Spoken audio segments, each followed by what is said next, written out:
Welcome back to Stir It Up, the Adventure Chef. This is Chef Shahid Rambali. I'm here with my good friend Jason in Casa and Bar Beach. And Jason, one of his hobbies here is wood carving, and we've just been, he's been showing me a few techniques and a couple of his artwork. This episode of Stir It Up is brought to you by Media Solutions, Chateau Maigo, Bato Maigo, Chateau Maigo Villas, Go Insect Repellent, distributed by Peter & Company Limited, and Baron Foods.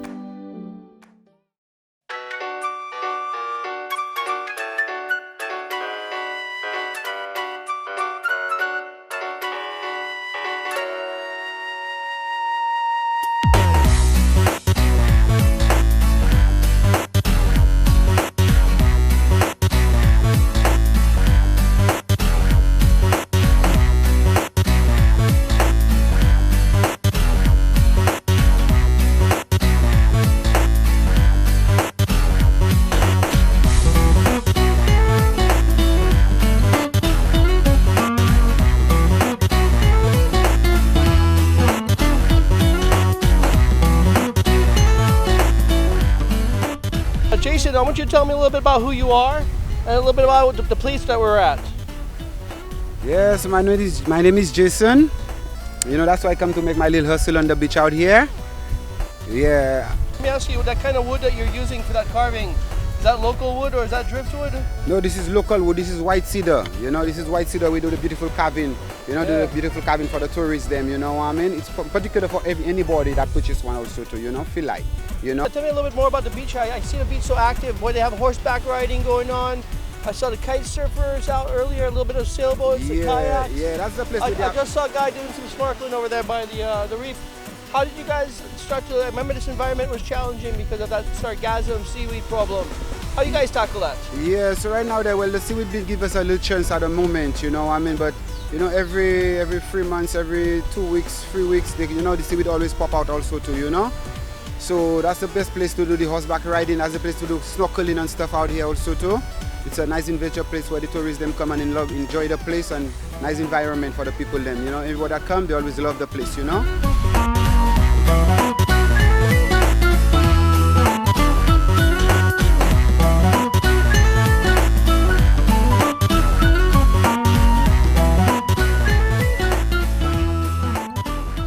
So Nesta, tell me a little bit about yourself and what you do here in Kasamba. Well, at Marjorie's, that's my mom, Marjorie's first of all. Yeah. All right, so what we do by Marjorie's Restaurant and Beach Bar is we have people from the cruise ship usually come and ride on horseback riding directly from the cruise ship. We do hikes directly on the cruise ship.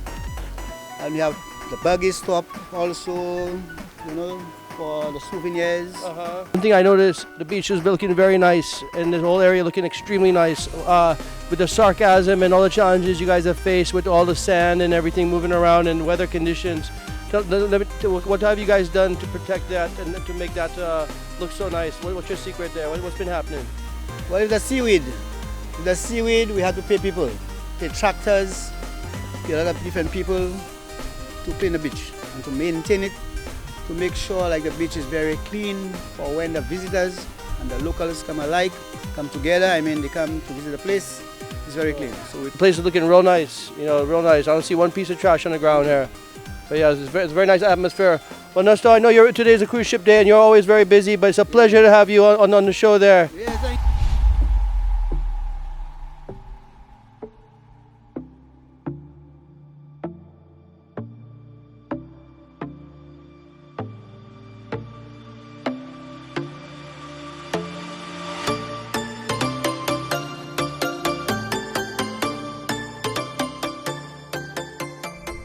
Simon is the owner and operator of an awesome water sports company here called Aquaholics, and he does all sorts of things from kite surfing to kayaking to snorkeling to tour guiding, and he deals with a lot of international clientele from Martinique, States, from England, And he's also one of our premier surfers on the island as well. He's always out there catching the big waves whenever we have the tropical storms and hurricanes. When everyone's battening down the hatches, he's out there trying to look for waves. So he's one of those crazy guys. But Simon, this is Simon's headquarters. Now, Simon, why don't you tell me a little bit about Cassenball? What's some historical aspects about this place? What are some different things you can do?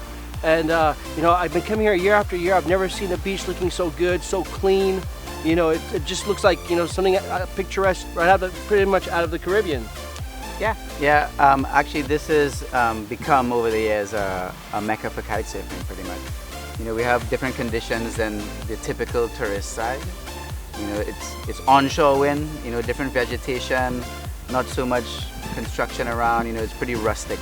You know, so it's a good change from the typical island experience. You know. Yeah, very nice. Now I saw the rocket booster out there. Yeah. Is that an actual thing there? It looks like an old water tank. Yeah, that fell in the 90s. I'm not sure. I think 93 or something. Yeah. Yeah, washed up here. It was a little bit of a spectacle. Yeah, that's a real nice piece of history right there. Space junk. Yeah. No, we just took a nice little walk over on the other side there. That's I heard that's a. Actually, it was an old settlement, Amerindian settlement. There's a burial ground there and old campsites and everything. Yeah, Now the Amerindians, I know there's two different tribes. There's the Caribs, Arawaks. Yeah. Okay, the Caribs and Arawaks. Amerindian people. Yeah. So here in St. Lucia, especially this part, it had both of them, just one of them I believe it was Arawak people on this spot here. on this spot here. Yeah. This is very nice. Just beautiful to just watch all the horses running back and forth. Now, what other? This area is very close to the Rodney Bay area. It's very easy to get to. A lot of people stay up in that area, up in Cap Estate area, even from the Castries. This is a very accessible spot on the East Coast, and there's not too many spots like this. Yeah, that are accessible and still have the feeling of, you know, in the middle of nowhere kind of thing. Yeah, rustic. This is a very typical, quaint, authentic Caribbean feel. Great And hiking, you know, great snorkeling. One issue that has been facing the Eastern Caribbean as well as the Gulf of Mexico is the sargassum issue. This is a type of seaweed that's been coming from the Atlantic that's been generated out in the South Atlantic, outside of South America, from these rivers and coming up in the current and being tossed. And it's being tossed this last few years at an alarming rate. I know this beach has been one of the biggest victims. Yeah, we suffered big time from that, you know. It lasted 3 years of up and down battling with it, and actually one of the biggest problems with it was the removal of it, because in removing it it's easy to damage the ecosystem, and you know it really affected a lot of our beaches, not just our island, the whole chain of islands. Absolutely. Suffered. Yeah. Now, with you guys, what do you guys have a plan, a community plan? Who cleans the beach here? I know it doesn't look like this on its own. Someone has to be out here doing something. Is it? Yeah, well, we all do our part, you know. Yeah. Yeah. Well, we're hopefully, you know, we can educate more people, you know, on things like simply sand mining. Not simply, but, you know. That's a big thing. Sand mining. I've noticed that you have the natural mangrove and river that came out here. I remember there was actually a lot of... and littering, of course. Yeah, there's a lot of issues with all of these different things. And I want to say, out of all the years I've been coming here looks absolutely amazing. Yeah, it's recovered well. Yeah, it's had some... We fought with the sargassum in particular, big time. Yeah. You know, and the loss of a lot of sand and so on, and the environment's amazing. You know, luckily it's bounced back quite a bit. You know. But yeah, just like with many issues, I deal with that in my area in Marigot, and other areas I've been in with like things you said, like with the education of population, pollution, and just caring about the environment here. And I like how you guys have gotten together as a community, and. You know, this is going to be a great spot if you're a tourist and you want a real rustic spot on the East Coast. You don't want to drive too far. Cassenbah is a great place to go, lots of activity. If you're a family or local, you want a place to come on a Sunday, you know, have a little beach barbecue, this is not a bad spot. And make sure you guys come by and say hi to my friend Simon here when you guys come and give that kite surfing thing a try.